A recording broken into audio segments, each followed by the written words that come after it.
Sky TV.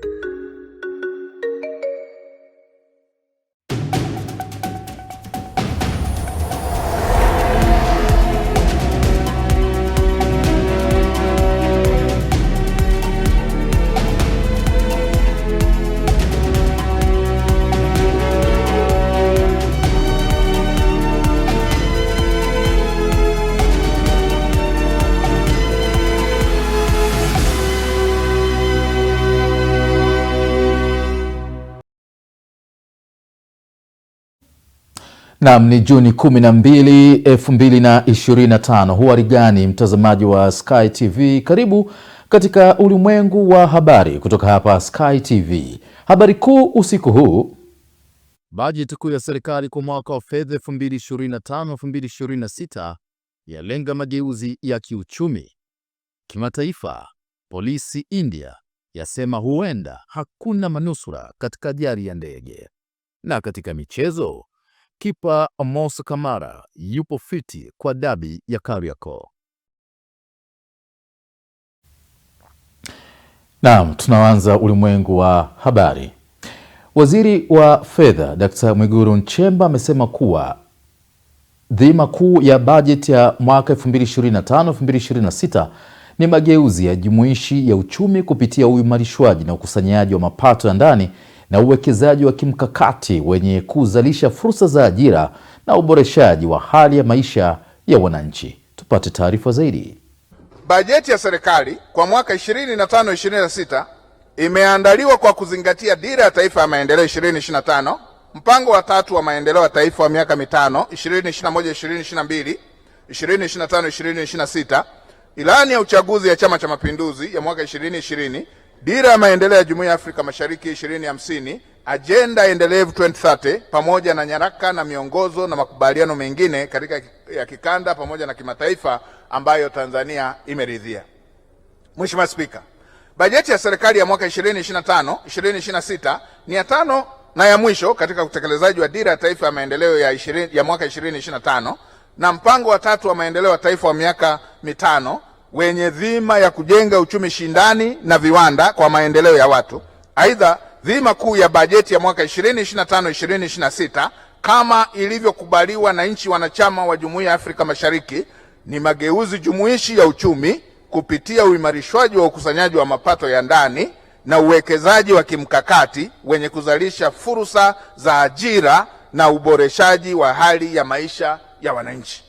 Mheshimiwa Spika, shabaha kuu za uchumi wa jumla kwa mwaka wa fedha unaokuja kwa kuzingatia mwenendo wa viashiria mbalimbali vya uchumi jumla pamoja na utekelezaji wa bajeti ya serikali, shabaha na malengo ya kiuchumi jumla kwa mwaka huu itakuwa kama ifuatavyo: kuongeza kasi ya ukuaji wa pato halisi la taifa kufikia 6.0% kwa mwaka 2025 kutoka 5.5% kwa mwaka 2024.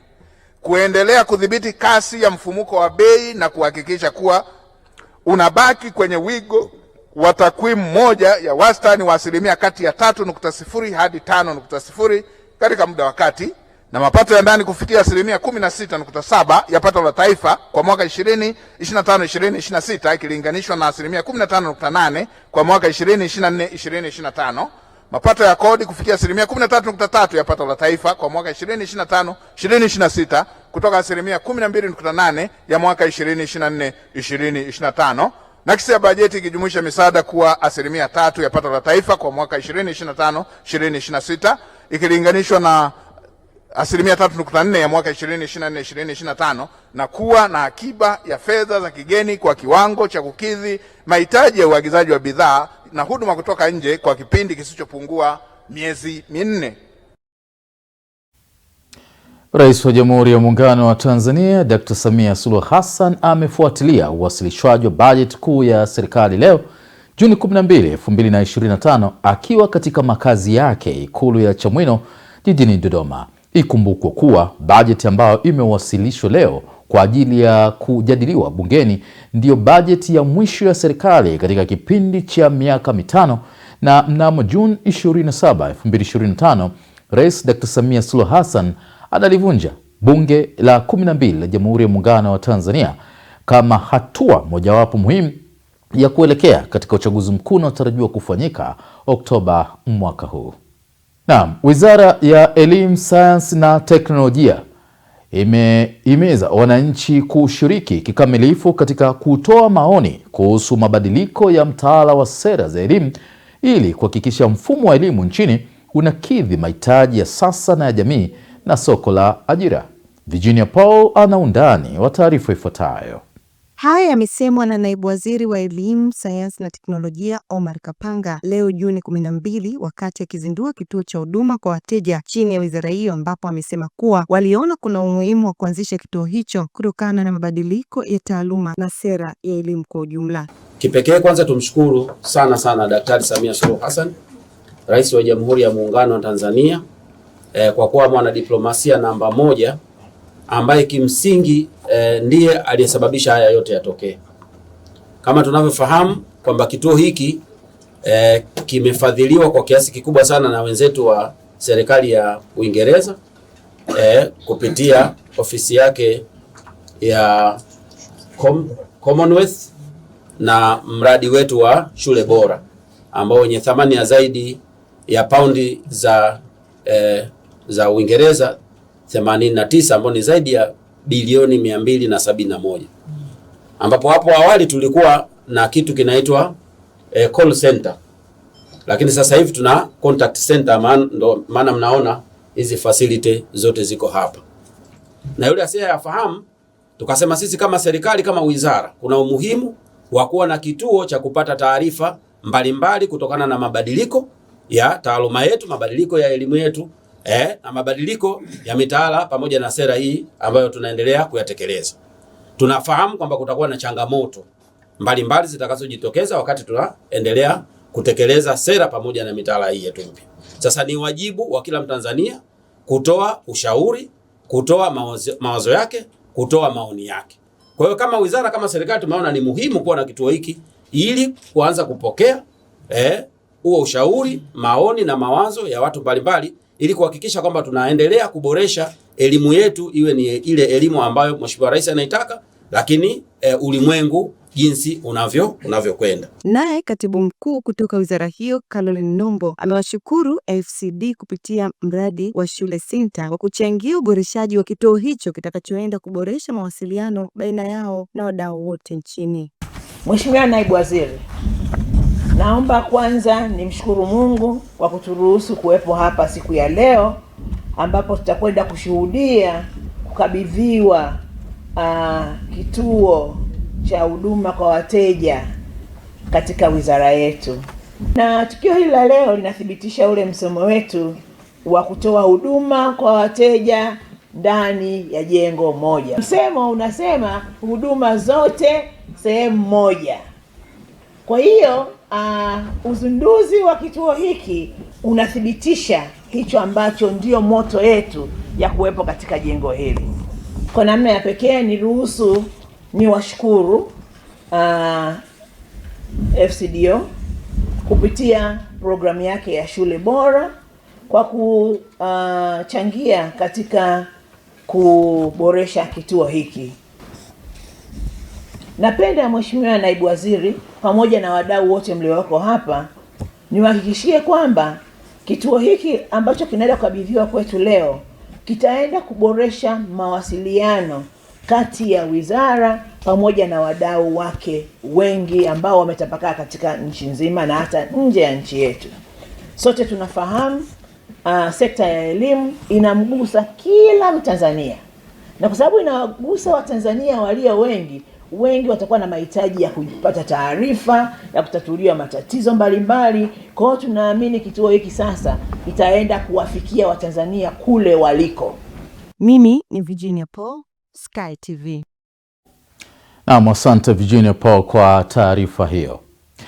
Katika jitihada za kupunguza ajali na msongamano barabarani ambao unatokana na madereva wazembe, wilaya ya Kinondoni imeanza kufunga kamera zitakazokuwa zinarekodi na kupiga picha makosa yote yanayofanywa na madereva wazembe katika eneo hilo. Nora Damian ana undani wa taarifa ifuatayo. Akizungumza leo wakati wa kufunga kamera hizo, mkuu wa wilaya ya Kinondoni Saadi Mtambule amesema kamera hizo za kisasa zitafungwa katika barabara ya Mwai Kibaki na barabara ya Bagamoyo na kusisitiza kuwa hatua kali za kisheria zitachukuliwa kwa madereva wote watakaonaswa. Sasa mwarobaini wa madereva wazembe, madereva wasiofuata taratibu na sheria za usalama barabarani umekuja. Kamera hizi 60 tutaenda kuzifunga barabara ya Mwai Kibaki, kamera 20 kuhakikisha kipande hicho yoyote anayetanua, yoyote anayeendesha gari akiwa anazungumza na simu tunaenda kumshika. Barabara hii ya Bagamoyo Road tunaenda kufunga hizi mashine 30. Kama ambavyo tulishaanza kule kwenye wilaya yetu ya Ubungo, tumeamua kuja na suluhu ya kufunga kamera. Na mimi nimpongeze sana mkuu wa wilaya kwamba yeye anaenda kufunga kamera 60. Sisi tulianza na kamera 5 kule Goba na maeneo ya Makongo. Lakini mkuu wa wilaya yeye binafsi amesema anaenda kufunga kamera 60. Maana yake ni kwamba wananchi wote ni lazima tufuate sheria za barabarani. Tusisababishe traffic jam. Kamera itatupa majibu yake. Ninaamini sasa kwa vitendea kazi hivi ya serikali imetoa itatuwezesha sasa uwezo mkubwa wa kubaini wahalifu kwa muda mfupi. Kwa kupata hivi vifaa, kwa maana utendaji wa usalama barabarani, ni rahisi kubaini mtu aliyefanya makosa hata pasipokuwepo askari polisi. Wao tutagundua mapema na kuweza kuchukua hatua. Kamera hizo zitarekodi makosa yote yanayofanywa na madereva wa mabasi, magari madogo, bajaji na pikipiki, na umbali wa kamera moja hadi nyingine ni mita 500. Kutoka Dar es Salaam, Nora Damian, Sky TV. Naam, asante Nora Damian kwa taarifa hiyo. Mtazamaji, unaendelea kutazama Ulimwengu wa Habari kutoka hapa Sky TV na tulionayo usiku huu. Dokta akampima mtoto, alipomfunua akamwangalia, yule dokta alitoa machozi. Mtoto wa miaka 3 na miezi. Na mtazamaji, karibu tena katika kutazama Ulimwengu wa Habari. Mimi ni Maliango Mugeta. Mtoto wa darasa la awali mwenye umri wa miaka 3 anayesoma elimu ya awali amedaiwa kubakwa na dereva wa gari la shule anayosomea aliyekuwa na jukumu la kuwarejesha nyumbani baada ya kumaliza masomo yao. Akitoa taarifa kwa waandishi wa habari, bibi wa mtoto huyo amesema kwamba tukio hilo linadaiwa kuweza kutendeka ndani ya gari la shule wakati dereva huyo alipokuwa akimrejesha mjukuu wake nyumbani na kumtishia endapo atatoa taarifa hiyo kwa mtu yeyote atamaliza maisha yake na kutupa mwili wake porini. Dokta akampima mtoto, alipomfunua akamwangalia, yule dokta alitoa machozi. Akaniambia, mama, kana mtoto vizuri akueleze mtu aliyemfanyia hiki kitendo kibaya namna hii. Mtoto wa miaka 3 na miezi 10. Nilipomfikisha nikampa matunda, nikamnawisha mikono maana sikuweza kumwogesha maana saa zilikuwa zimeenda sana. Nikampa matunda, akala kidogo akashindwa. Akaniambia naenda kulala. Akaenda kulala. Kwenye saa 2 hivi ameamka. Namwamsha sasa ale chakula, nimwandalie vizuri. Ili kwa ajili ya chakula cha jioni cha usiku. Akaingia bafuni. Alipoingia chooni sasa. Alipoingia chooni kidogo alijisaidia haja ndogo. Nikasikia analalamika. Wakati nimeenda nataka kumtawaza akapiga kelele. Nikamuuliza kuna nini? Mbona unapiga kelele huku? Akaniambia siwezi kusema. Nikamtoa. Nilivyomtoa nikamleta kwenye kiti, nikamwangalia vizuri, sehemu ni nzuri, nikamwangalia. Nikakuta kuna uchafu. Walikuwa huyu mtoto mdogo na huyo mwingine ni mdogo vya saizi moja, maana mama zao walikuwa na mimba wote kipindi kimoja. Unaona? Kwa hiyo ndio akampa yule karanga. Yeye wakavutana, anamvuta kwenye mkono huu. Anamvuta. Babu si alikuwa amekaa kule, akageukia huko akamvuta mtoto. Anavuta hataki huyu mtoto alienda kubakwa apelekwe. Umeshaona? Akamzidi nguvu akamchukua mtoto. Akampeleka siti ya nyuma. Akafunga madirisha yote kwenye school bus. Akamvua suruali. Akaanza kumfanyia huo ukatili. na akamwambia mtoto, yeye anasema nililala nikaamka. Yani anaona alizimia lakini hajui. Anasema nililala nikaamka. Nilivyoamka nikamkuta ananifuta na shati yake, akanimulika na tochi. Alafu akanivalisha nguo. Akaniambia usiseme. Ukisema nitakukata vipande vipande, vingine nile, vingine nitupe huku porini. Ndio akaja akamleta mtoto. Sasa anaogopa hata kutoka ndani. Nini, hakuna binadamu. Na nina ushahidi wa kuwa wamemweka mwanasheria, kwa sababu waliniambia nadaiwa ada ya shule Laki6. Yule mwanasheria ameniuliza, hivi wewe mama unaweza kulipa ada ya mtoto au wazazi wanalipa? Nikamwambia wazazi wanalipa na mimi pia naweza kulipa, bado nina nguvu. Wakileta sawa, ni wasipoleta mimi sishindi kulipa ada. Wakaniambia wewe hujalipa ada, unadaiwa Laki6. Unakubaliana, unakumbuka ulienda kwenye makubaliano shule ndio mtoto akaanza shule. Nikamwambia mimi sidaiwi ada, kwa sababu kwanza kesi ya mtoto ambaye iko hapa sio ya ada. Kesi iko hapa ni mtoto kufanyiwa ukatili wa kijinsia, uwaji, ukatili mkubwa.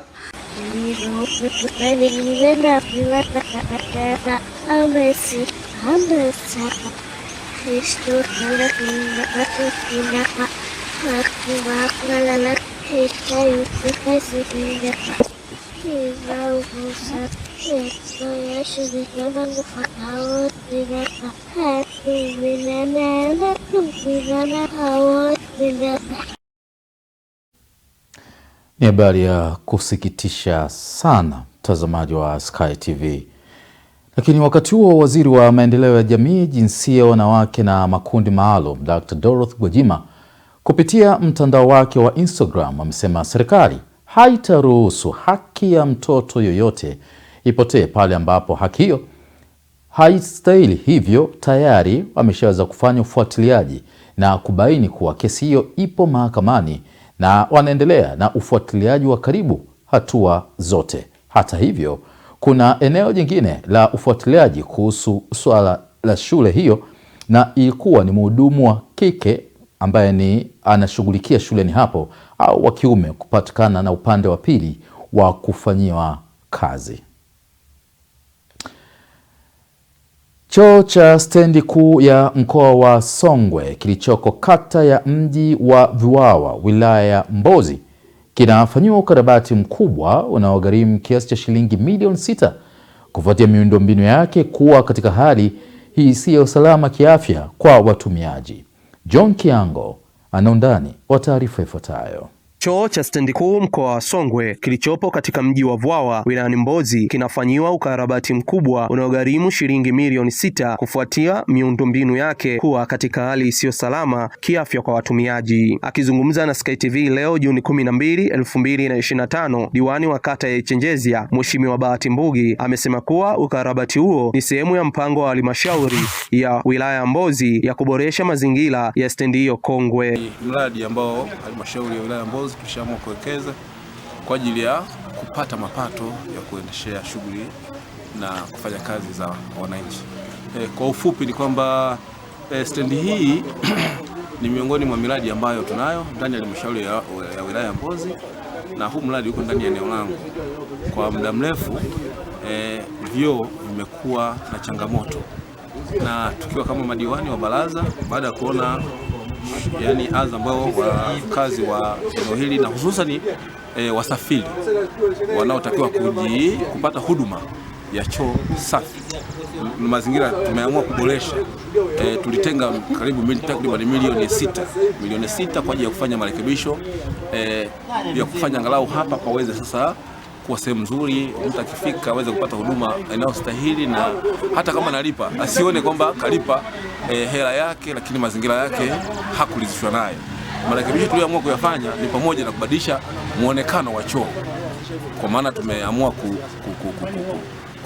kuweka masinki mapya, lakini pia tumeamua kuweka mfumo wa maji safi, kwa maana tayari hapa tumeamua sasa, tumejenga tenki na kitago cha kuweka tenki la maji lita 3 ambayo kimsingi yatafanya kazi ya kuhudumia vyoo hapa. Lakini pia tumebadili mfumo kwa kujenga mashimo makubwa. Tumeanza na maboresho ya chemba, lakini kuna shimo la kawaida ili septic pamoja na main tank. Haya yatakuwa ni kwa ajili ya kuhifadhia maji yale machafu. Baadhi ya wananchi wanaotumia choo hicho kwa muda mrefu wamepongeza hatua hiyo ya serikali ya halmashauri, wakisema kuwa choo hicho kilikuwa kero kutokana na uchakavu na mazingira yasiyo rafiki. Na mara nyingi huwa tunakuja hapa kwa ajili ya kazi zetu, kujumua ndizi, maparachichi, na sometimes tunaenda mabondeni huko. Kwa mimi naona ni hatua nzuri ya kiserikali, kwa sababu kwa usalama wa afya zetu sasa hivi iko vizuri. Tukiingia kule usalama kutosha, maji yapo, watoto tunazoingia nao vizuri kabisa, tunajisikia vizuri. Mwanzoni maji ilikuwa ni changamoto, usafi ulikuwa na wenyewe ni changamoto. Tukiingia chooni unaogopa kusema ukichuchumaa unaweza kupata maradhi yote, lakini kwa sasa hivi hali ni shwari. Kwa ujumla, kwa hali ya sasa vyoo kidogo inaridhisha, tofauti na hapo nyuma. Nyuma choo kilikuwa kimekaa vibaya, mazingira yalikuwa machafu. Hata kuna kujisaidia mtu unaona so haikuwa rafiki, umeona, kiafya. Lakini sasa hivi kidogo angalau kunizipeleke kwa viongozi wangu wa wilaya, Yesu amesimamia vyema. Leo sasa hivi kidogo vinaridhisha, viko sawa, wametufanyia mambo fresh. Pia vile tunashukuru mama na serikali pia kwa ujumla inafanya kazi. Uboreshwaji wa choo hicho unatarajiwa kukamilika ndani ya muda mfupi na unalenga kuimarisha huduma kwa abiria na wananchi wanaotumia stendi kuu hiyo kila siku. Nikiripoti kutoka mkoa wa Songwe, John Kiango, Sky TV.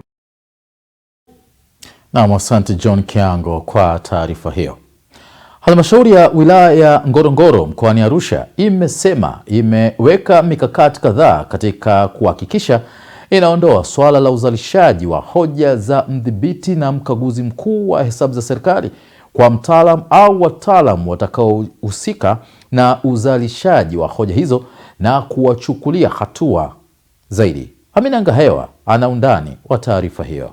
Mikakati hiyo imebainishwa na mkurugenzi wa halmashauri ya wilaya ya Ngorongoro mkoani Arusha wakati wa kikao maalum cha kujadili hoja za mdhibiti na mkaguzi mkuu wa hesabu za serikali katika halmashauri hiyo, ambapo amesema licha ya kupata hati safi, lakini kama halmashauri imejipanga kuwachukulia hatua watakaobainika kuzalisha hoja. Ukiangalia hoja nyingi, ukiacha zile za kisera, zile zote ambazo zinasababishwa na utendaji wa wataalamu au utendaji wa viongozi wa halmashauri, tumewekeana mikakati kwamba kwa mwaka huu ambao nafikiri mwezi ujao CAG atakuja kuanza kukagua, tumejiwekea mikakati tusizalishe hoja hata moja unless ile ambayo sasa iko nje ya uwezo wetu. Lakini na sasa hivi nimeweka mkakati mimi kama mkurugenzi, mtaalamu yoyote, mkuu wa idara yoyote atakayezalisha hoja tutamwajibisha kisheria ndani ya halmashauri, kimaadili, kiutumishi, tutamwajibisha yeye kama yeye kabla tujaenda kujibu hoja.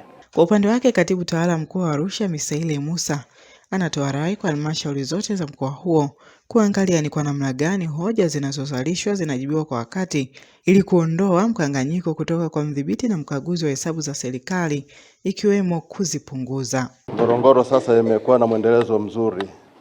Sasa huo mwendelezo tusiuache, tuendelee nao. Lakini ni waombe tunavyozalisha hoja tuwe na uwezo wa kuzifuta mapema ili wenzetu wakaguzi wasikague, na wanaporidhika na majibu tunayowapa waweze kufuta. Si sifa kuwa na hoja nyingi afu hoja hizo tunashindwa kuzitolea majibu ya ufafanuzi. Naye mkuu wa wilaya ya Ngorongoro Kanali Wilson Sakulo amekiri bado kumekuwepo na changamoto katika urejeshaji wa mikopo ya 10%, lakini kama halmashauri wamejipanga kushirikiana na mkurugenzi kuhakikisha fedha hizo zinarejeshwa kwa wakati ili kuwezesha makundi mengine kuendelea kupata. Mimi nafikiri tutakaa na mkurugenzi tuone namna bora. Yaani ile kamati iendelee, ile mkurugenzi, ili hela zote hizi ziweze kurudi. Kwa hiyo naomba turejeshe hii mikopo hii. Haiwezekani, yani kweli tumekopa zaidi ya milioni 580 na alafu turudishe milioni 9 tu. Valensi Lutakwamilwa ni mkaguzi mkuu wa nje wa hesabu za serikali mkoa wa Arusha, ameitaka halmashauri hiyo kuhakikisha madeni ya wakandarasi waliotoa huduma ya vyakula shuleni na wazabuni yanalipwa kwa wakati. Vilevile kuna deni la shilingi bilioni 1.7 ambalo ni la wakandarasi walitoa vyakula, huduma ya vyakula kwa mashule ya watoto wetu. Basi halmashauri ijitahidi kuwasiliana na mkoa ili mkoa uwasaidie kudai fedha hizo hazina. Halmashauri hiyo katika mwaka wa fedha 2024/25 umepata hati safi, ambapo katika hoja za mkaguzi na mdhibiti wa hesabu za serikali ilikuwa ni hoja 9. Nikiripoti kutoka mkoani Arusha, Amina Ngahewa, Sky TV. Naam, asante Amina Ngahewa kwa taarifa hiyo. Mradi wa maji wa miji 28 wa Mangaka ambao unatumia chanzo cha mto Ruvuma sasa umekuwa halisia baada ya kuwa simulizi ndefu kwa miongo kadhaa, hususan kwa wenyeji wa eneo la Mtwara kwa miaka nenda miaka rudi. Tupate taarifa zaidi. Hayawi mwisho huwa, na ukiona giza linapozidi kutanda, fahamu kuwa kuna karibia kukucha. Hatimaye kile kilichokuwa simulizi mkoani Mtwara sasa ni halisia. Mradi huu umeanza rasmi kusemwa miaka mingi sana. Yametajwa sana kwenye magazeti. Mimi nilikuwa nasema kwenye magazeti kwa sababu havikuonyesha viashiria. Lakini Mama Samia Suluhu Hassan, Mheshimiwa Rais huyu wa Jamhuri ya Muungano wa Tanzania, ambao ni mama, yeye amefanya vizuri kwa kuthubutu kutuingizia bilioni 38. Wanapokuwa kwenye majukwaa kama diwani, na waambia bilioni 38 kama unaziunganisha hizo fedha kwa kamba zinaweza kufika Singida. Ni hapa wilayani Nanyumbu katika mji wa Mangaka ambako mradi mkubwa wa maji wa miji 28 unaenda kukamilika. Mradi huu mpaka sasa umefika 78% ya ujenzi wake. Vitu ambavyo vimebaki ni vitu vichache sana. Moja, tumebaki kwanza kufunga pampu, ambako pampu tayari zimeshaanza kufika na pampu nyingine zitafika muda sio mrefu, kuanzia mwezi unaokuja tutaanza kufunga pampu. Maana tukifunga pampu maana tutaweza kuchukua maji kuyatoa hapa kufika kwenye plant. Na eneo la plant tayari imeshafika 85%. Tayari imeshaanza kuwa na shape ya kuanza kuzalisha maji. Tumezungumza na mkandarasi, tumekaa na consultant, tumekubaliana kwamba wakati huo kazi inaendelea, tunatarajia itakapofika mwezi wa 6 mwishoni tuweze kufanya testing ya mtambo huu. Na testing inapofanyika maana yake ni kwamba maji yatakuwa yanazalishwa. Na maji hayo yatakapokuwa yanazalishwa tutaanza kuyasambazia wananchi kuendelea kupata huduma ya maji. Hapa ninapongea mimi kama diwani, ndio palipowekwa tenki kubwa la maji. Ninapozungumzia tenki kubwa, ni kubwa kweli kweli. Inaviashiria vyote kwamba maji yanayoenda kukaa pale ni maji mengi sana. Swali langu la kwanza kwa mkurugenzi mtendaji wa mamlaka Kiula Makala Kingu ilikuwa ni kutaka kufahamu ni kwa kiwango gani mradi huu utaondoa changamoto kwa wananchi. Kwenye mji wa Mangaka na almost wilaya nzima hii ya Nanyumbu kumekuwa na changamoto kubwa sana ya maji. Na hali ya kusambaza maji katika mji wa Mangaka kwa sasa ni 27%. Maana yake ni kwamba watu wengi wanapata sources za maji kutoka kwenye visima na kwenye madimbwi mbalimbali na kutegemea hasa maji ya mvua na maji yanaponyesha. Lakini kukamilika kwa mradi huu utatupelekea kuwa na maji katika eneo la Mangaka kwa 100%. Maana yake maeneo yote yatapata huduma ya maji.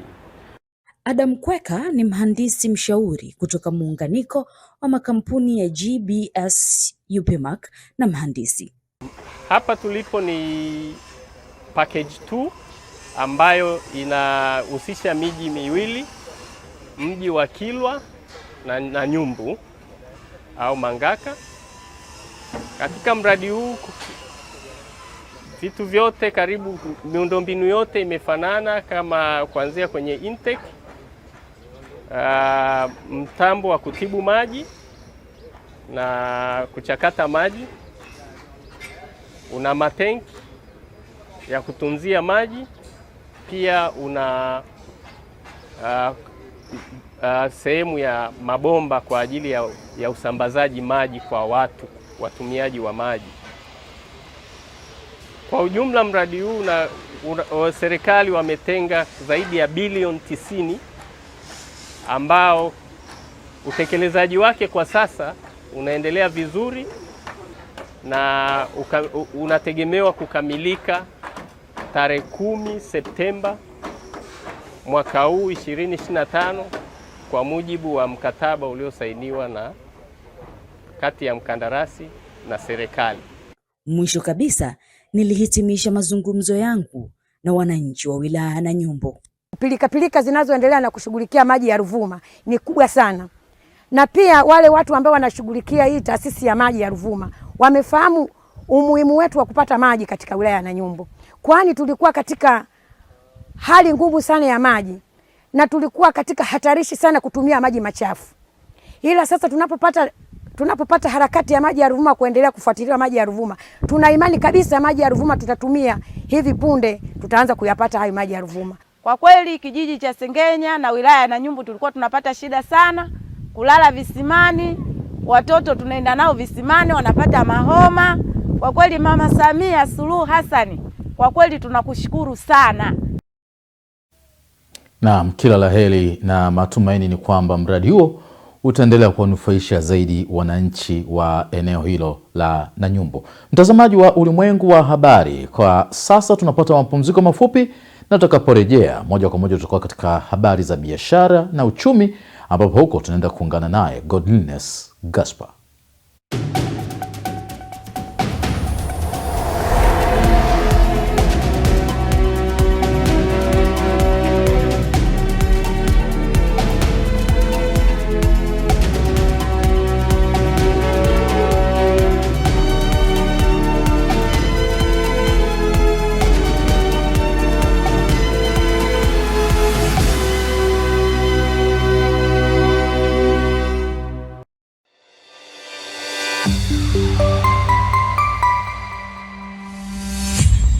Sky TV.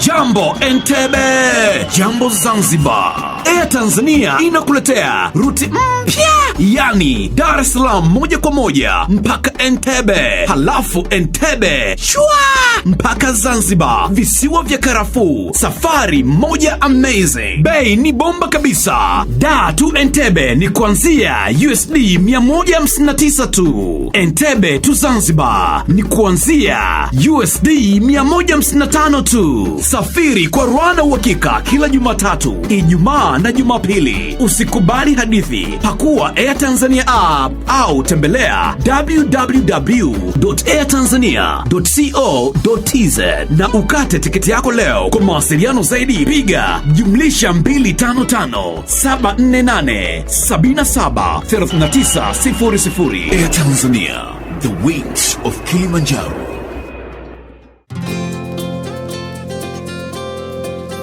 Iyula Malaika Sekondari iliyopo Kingolwilo Morogoro mjini ni shule ya bweni na kutwa ya wavulana na wasichana wa dini zote, kidato cha kwanza hadi cha 6. Inawatangazia nafasi za masomo kidato cha 5 2025 kwa tahasusi za HGK, HKL na HGL.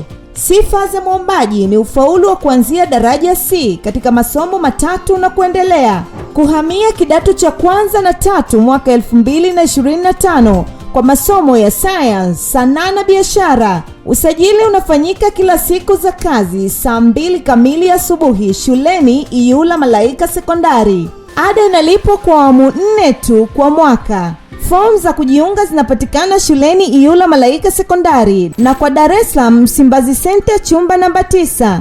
Kwa mawasiliano zaidi piga simu namba 0786 88 58 80, 0747 84 50 01 au 0716 30 18 83. Mlete mwanao Iyula Malaika kwa elimu bora na ya uhakika.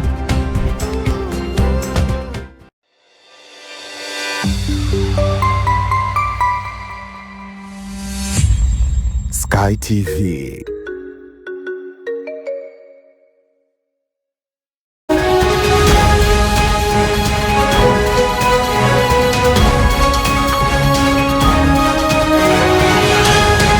Biashara na uchumi. Karibu katika habari za biashara na uchumi. Mimi ni Godinless Gaspar. Waziri wa Nchi, Ofisi ya Rais, Mipango na Uwekezaji, Profesa Kitila Mkumbo ameliambia bunge kuwa kwa mujibu wa tathmini ya kitafiti iliyofanywa hivi karibuni na taasisi ya Afrobarometer, 71% ya wananchi wanaridhika na utendaji wa serikali na 70% wanasema nchi iko katika mwelekeo sahihi. Akiwakilisha bungeni mpango wa hali ya uchumi wa taifa kwa mwaka 2024 na mpango wa maendeleo wa taifa kwa mwaka wa fedha 2025-2026, Profesa Mkumbo amesema kuwa wakati wastani wa kukubalika kwa serikali katika nchi nyingi za Afrika ni 40%, Tanzania imepata 71%, jambo linaloashiria kiwango cha juu cha imani ya wananchi kwa serikali yao. Mheshimiwa Spika, sasa nifanye mapitio ya hali ya uchumi wa taifa. Mheshimiwa Spika, mwaka 2024 pato halisi la taifa lilifikia shilingi trilioni 156.6 kutoka shilingi trilioni 148.5 kwa mwaka 2023, sawa na ukuaji wa 5.5%, na hivyo kuifanya nchi yetu kuwa ni miongoni mwa nchi ambazo zilikuwa na ukuaji mkubwa katika ukanda huu wa Afrika Mashariki. Na sasa tutazame viwango vya fedha kutoka Benki Kuu ya Tanzania, BOT. Mwisho wa habari za biashara na uchumi. Mimi ni Godinless Gaspar.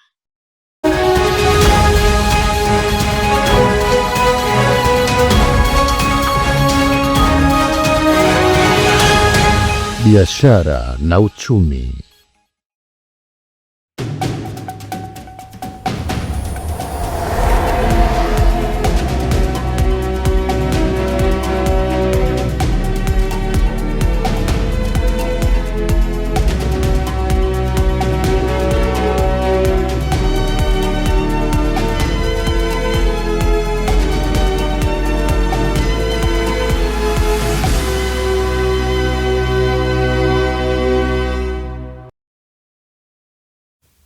Naam, asante Godinless Gaspar kwa kutupitisha katika biashara na uchumi. Mtazamaji, bado unaendelea kutazama Sky TV katika ulimwengu wa habari, na sasa tunapata mapumziko mafupi, na tutakaporejea tutaungana Pius Jayunga katika habari za kimataifa, ambapo huko kubwa zaidi ni polisi nchini India wasema huenda hakuna manusura katika ajali ya ndege.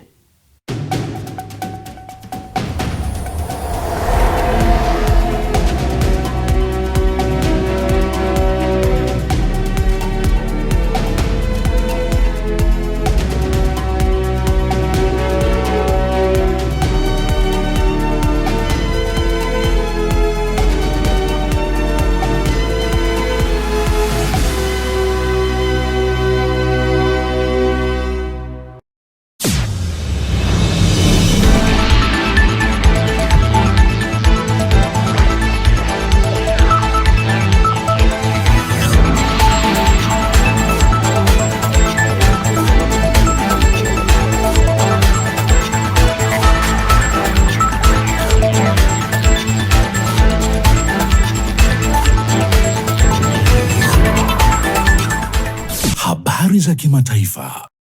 Karibu katika habari za kimataifa. Mimi ni Pius Jayunga.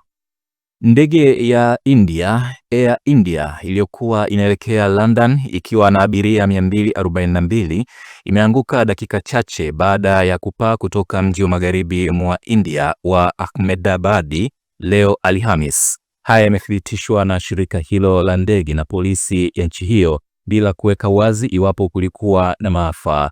Ndege hiyo ilikuwa inaelekea uwanja wa ndege wa Gatwick nchini Uingereza, na maafisa wa polisi wamesema imeanguka katika eneo la makazi ya watu karibu na uwanja wa ndege. Waziri Mkuu wa India Narendra Modi amesema ameshtushwa na ajali hiyo ya ndege. Mtandao wa kufuatilia safari za ndege wa Flightradar 24 umesema ndege hiyo ilikuwa aina ya Boeing 787-8 Dreamliner, mojawapo ya ndege za kisasa zaidi zinazotumika kwa sasa.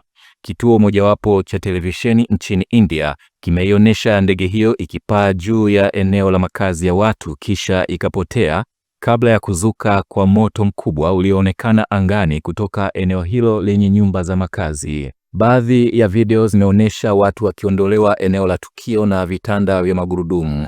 Kulingana na kituo cha kuongoza ndege katika uwanja wa ndege wa Ahmedabad, ndege hiyo ilipaa mwendo wa saa 7 na dakika 39 kutoka barabara ya ndege ya 23. Mara ya mwisho ndege kuanguka nchini India ilihusisha ndege ya Air India Express mwaka 2020, ambayo ni tawi la bei nafuu la shirika la Air India, na watu 21 walifariki dunia katika tukio hilo. Tutazame taarifa nyingine. Baraza Kuu la Umoja wa Mataifa linatarajiwa kupiga kura juu ya azimio linalotaka kusitishwa mara moja kwa mapigano huko Gaza. Aidha, azimio hilo linataka kuachiliwa kwa mateka wote waliokuwa mikononi mwa Hamas na kufunguliwa kwa mipaka yote ya Israeli ili kuruhusu usafirishaji wa chakula na misaada mingine inayohitajika. Waziri wa mambo ya nje wa Uhispania Jose Manuel Alves amesema wanachotaka ni kwamba mataifa yote duniani yajitokeze na kulaani mzingiro wa kinyama ambao Israeli inaendelea kuweka dhidi ya ukanda wa Gaza, kuzuiwa kwa misaada ya kibinadamu, chakula na dawa.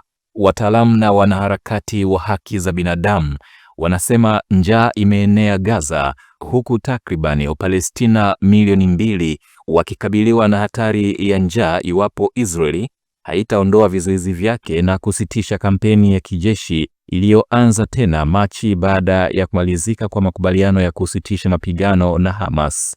Wiki iliyopita Baraza la Usalama la Umoja wa Mataifa ilikosa kupitisha azimio baada ya Marekani kutumia kura ya turufu kuzuia, kwa madai kuwa halikuhusisha suala la kuachiliwa kwa mateka, huku wanachama wengine 14 wa baraza wakiunga mkono azimio hilo. Na hatimaye shirika la Umoja wa Mataifa la kuhudumia wakimbizi UNHCR limesema idadi ya watu waliolazimika kuhama makazi yao kutokana na vurugu na mateso duniani imeongezeka hadi zaidi ya milioni 120, ongezeko la takribani milioni 2 kutoka mwaka jana na karibu mara 2 katika muongo uliopita. Ripoti hiyo imetolewa kama sehemu ya ripoti ya mwelekeo wa kimataifa ya UNHCR, ikieleza kuwa idadi ya watu waliolazimika kuwa wakimbizi wa nje au ndani ya nchi zao kufikia Aprili iliongezeka hadi milioni 122.1 kutoka milioni 120 mwaka uliopita. Hata hivyo, mkuu wa UNHCR Filippo Grandi amesema kumekuwa na matumaini katika miezi 6 iliyopita, ikiwamo kurejea nyumbani kwa karibu wakimbizi milioni 2 wa Syria, huku taifa hilo likijaribu kujijenga upya baada ya zaidi ya mwongo mmoja wa vita vya wenyewe kwa wenyewe. Shirika hilo limesema Sudani, inayokumbwa na vita vya wenyewe kwa wenyewe, imekuwa kitovu cha mgogoro mkubwa wa uhamiaji duniani na zaidi ya watu milioni 14 wakilazimika kuhama makazi yao. Ripoti hiyo inatolewa wakati ambapo mashirika ya kibinadamu yanakabiliwa na kupunguzwa kwa bajeti kutoka Marekani na wafadhili wa jadi wa Magharibi. Mwisho wa habari za kimataifa. Mimi ni Pius Jayunga.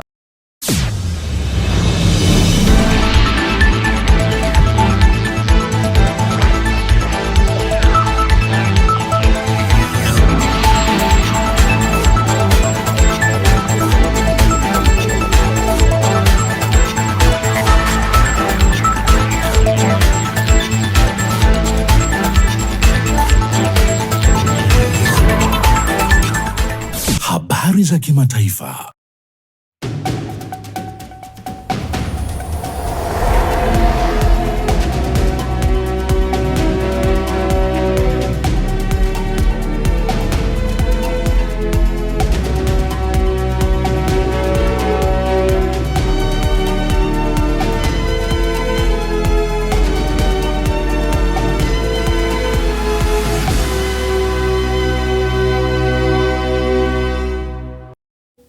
Asante Pius Jayunga kwa kutupitisha katika habari za kimataifa. Mapumziko mafupi na tukirejea tunaungana na Lai Saidi katika habari za michezo na burudani. Kunani viwanjani?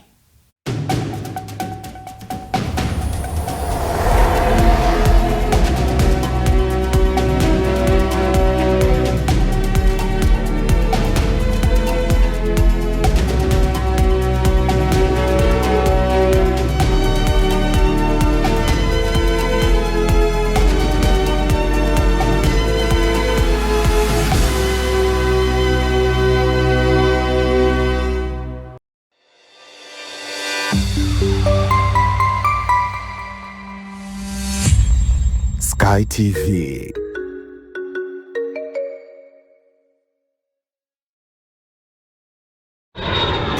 Jambo Entebbe, Jambo Zanzibar. Air Tanzania inakuletea ruti mpya, yani Dar es Salaam moja kwa moja mpaka Entebbe, halafu Entebbe shwa mpaka Zanzibar, visiwa vya karafuu. Safari moja amazing, bei ni bomba kabisa. Dar to Entebbe ni kuanzia USD 159 tu. Entebbe to Zanzibar ni kuanzia USD 155 tu. Safiri kwa Rwanda uhakika kila Jumatatu, Ijumaa na Jumapili. Usikubali hadithi. Pakua Air Tanzania app au tembelea www.airtanzania.co.tz na ukate tiketi yako leo. Kwa mawasiliano zaidi piga +255 748 77 3900. Air Tanzania, the wings of Kilimanjaro.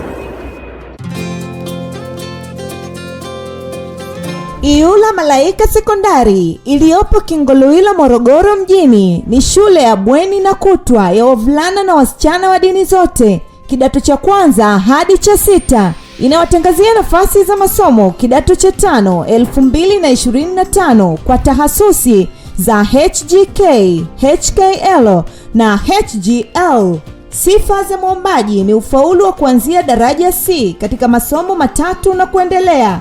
Kuhamia kidato cha kwanza na 3 mwaka 2025 kwa masomo ya science, sanaa na biashara. Usajili unafanyika kila siku za kazi saa 2 kamili asubuhi shuleni Iyula Malaika Sekondari. Ada inalipwa kwa awamu 4 tu kwa mwaka. Fomu za kujiunga zinapatikana shuleni Iyula Malaika Sekondari na kwa Dar es Salaam Msimbazi Center chumba namba 9. Kwa mawasiliano zaidi piga simu namba 0786 88 58 80, 0747 84 50 01 au 0716 30 18 83. Mlete mwanao Iyula Malaika kwa elimu bora na ya uhakika.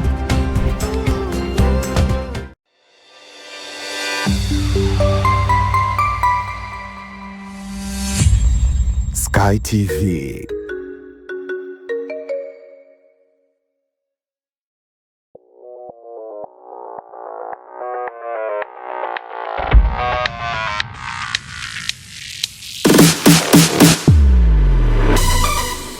Habari za michezo na burudani.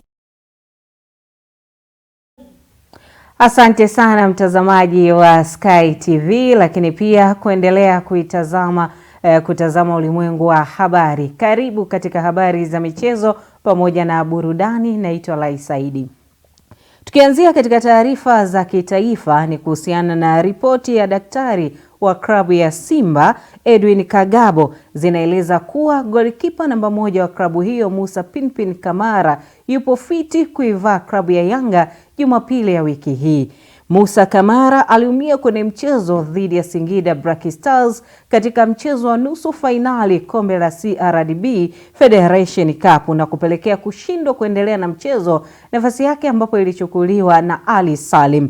Lakini pia Kagabo ameeleza hali ya wachezaji wa klabu hiyo ambao walikuwa na changamoto ya majeraha na kusema kuwa wanaendelea vizuri. Kikubwa kabisa ni kwamba kuna baadhi ya wachezaji ambao walikuwa na changamoto ndogo, kama mtakumbuka mchezo wetu wa mwisho wa Singida na Singida Black Stars tuliocheza Manyara, wachezaji wawili walipata changamoto. Kamara alipata changamoto kidogo ya kifua, chest contusion, ilikuwa na effect zake. Ameweza kurejea kwenye mazoezi na yuko timamu kabisa, ameshaweza kuwa cleared medical, amerudi katika mazoezi. Mchezaji mwingine alikuwa ni Nauma Valentine ambaye alipata changamoto ya goti, alipata changamoto kidogo ambaye naye pia tumeshaweza kumclear, kwa ameweza kurudi kwenye mazoezi.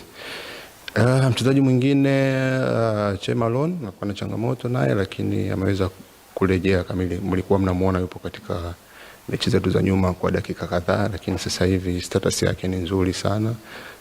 Availability yake itakuwa sahihi kabisa kwa dakika zote. pamoja na mchezaji wa 4 ambaye ni Mzamiru Yasini hakuonekana kwa muda mrefu sana. Naye ameshaweza kurejea kwenye kikosi kwa maana ya kufanya mazoezi kwa muda wote. Wachezaji au group training ameshaweza kuwa cleared na anafanya mazoezi na timu kwa pamoja. Kwa hivyo in short ni kwamba tuna kikosi cha wachezaji karibia wote ambao wako tayari kwa mchezo, na so far maandalizi yanaenda vizuri. Hatujapata changamoto in between. Tunatarajia tutamaliza maandalizi yetu haya vizuri kwa kuwa na availability ya wachezaji wote. Kamati ya mashindano ya shirikisho la soka visiwani Zanzibar ZFF imelani vikali tukio na vitendo vilivyofanywa na kikosi maalum cha ulinzi cha Volunteer visiwani Zanzibar KVZ kwa kuvamia uwanja pamoja na kusababisha vurugu katika mchezo wa nusu fainali kombe la shirikisho visiwani humo kati ya timu ya Uhamiaji FC dhidi ya KVZ. Taarifa kutoka ZFF inaeleza kuwa kitendo hicho cha kuingia uwanjani ni kosa na hairuhusiwi kwa mujibu wa kanuni ya kuendesha mashindano ya mwaka 2024-25 sura ya 20 ambayo imezungumzia kuhusu kufanya fujo kiwanjani kabla, wakati na baada ya mchezo. ZFF kupitia kamati husika imesisitiza kufuatilia kwa ukaribu tukio hilo na itatoa adhabu kulingana na ilivyoainishwa kwenye kanuni ya mashindano ya mwaka 2024-25. Tugeukie taarifa nyingine ambapo viongozi mbalimbali wa mkoani Lindi wao wamewataka vijana na wananchi kwa ujumla kufanya mazoezi mara kwa mara ili kuimarisha afya zao. Wakizungumza katika maonyesho ya madini yanayoendelea katika viwanja vya madini wilaya ya Ruangwa, viongozi hao walieleza kuwa afya ni mtaji mkubwa na maendeleo pamoja na ustawi wa maisha ya kila mmoja.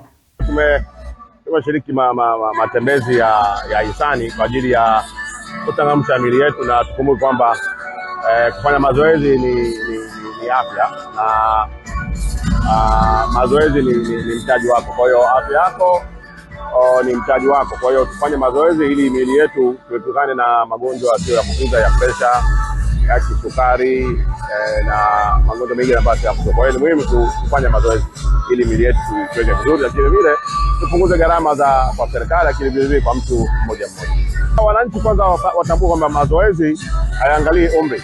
Kila binadamu anatakiwa afanye mazoezi kwa sababu moyo unahitaji kuchangamka, ufanye mazoezi. Pamoja kama unatembea au unafanya shughuli nyingine, lakini ufanye mazoezi kwa sababu unaunguza mafuta.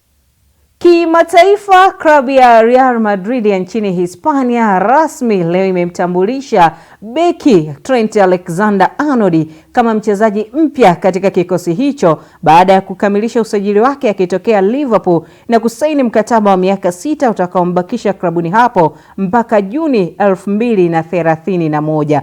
Trent Alexander-Arnold ambaye ni raia wa Uingereza amejiunga na Real Madrid kwa ada ya euro milioni 10 ikiwa ni makubaliano baina ya Liverpool na Madrid ili yatumike kwenye kombe la dunia la vilabu itakayoanza kutimua vumbi Juni 15, ingawa mkataba wake na majogoo hao utafikia ukomo Juni 30 mwaka 2025.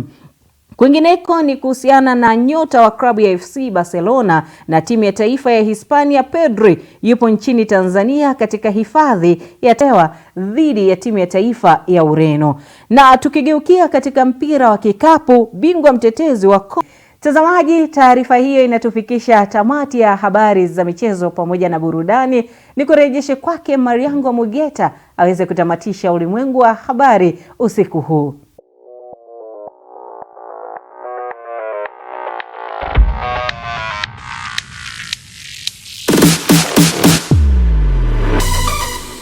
Habari za michezo na burudani.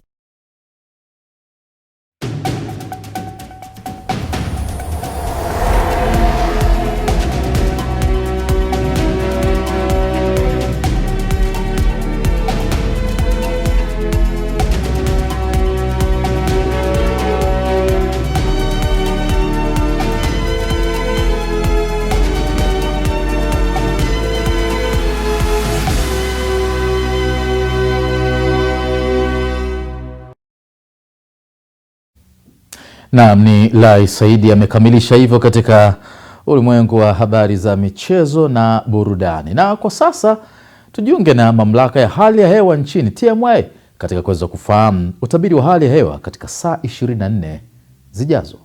Habari za wakati huu na karibu tena katika utabiri wa hali ya hewa ambao ni wa saa 24 zijazo. Na tukianza na mifumo ya upepo, inatarajiwa inatarajiwa kuvuma kwa kasi ya kilomita 30 kwa saa katika ziwa Victoria, ziwa Tanganyika pamoja na ziwa Nyasa, na kwa kasi ya kilomita 50 kwa saa kwa ukanda wote wa pwani. Na hivyo hali ya bahari inatarajiwa kuna mawimbi makubwa. Na mamlaka ya hali ya hewa Tanzania inatoa tahadhari la uwepo wa vipindi vya upepo mkali unaozidi kilomita 40 kwa saa na mawimbi makubwa yanayozidi mita 2 inatarajiwa katika baadhi ya maeneo ya ukanda wote wa pwani. Hivyo wakazi wa maeneo hayo na watumiaji wa bahari, hatua stahiki ni vyema kuchukuliwa. Wakati mifumo ya anga bado inaendelea kuonyesha upungufu wa viashiria vya mvua katika maeneo mengi hapa nchini. Na hali ya ubaridi bado inaendelea kutarajiwa katika maeneo mengi hapa nchini, na kiwango cha chini cha joto kinatarajiwa kwa nyuzi 9 katika mkoa wa Njombe.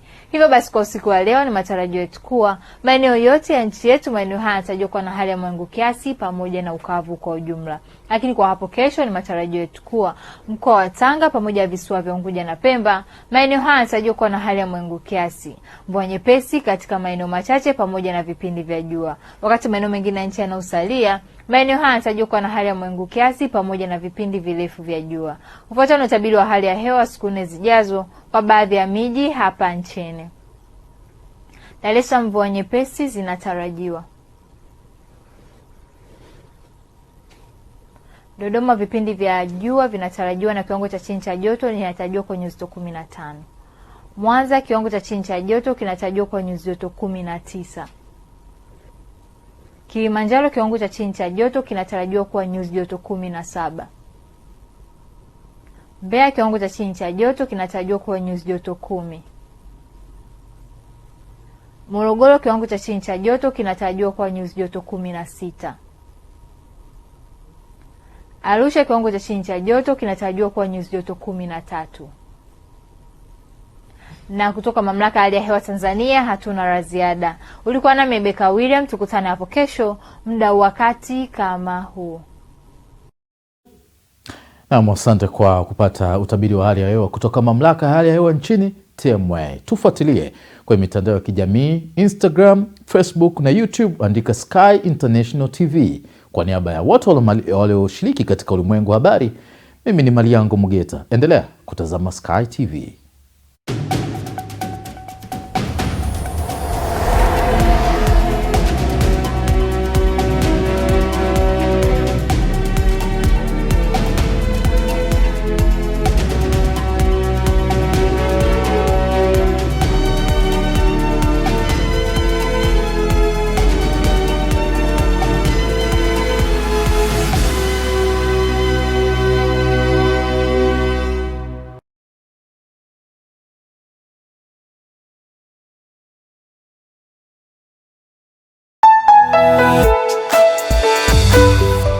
Sky TV.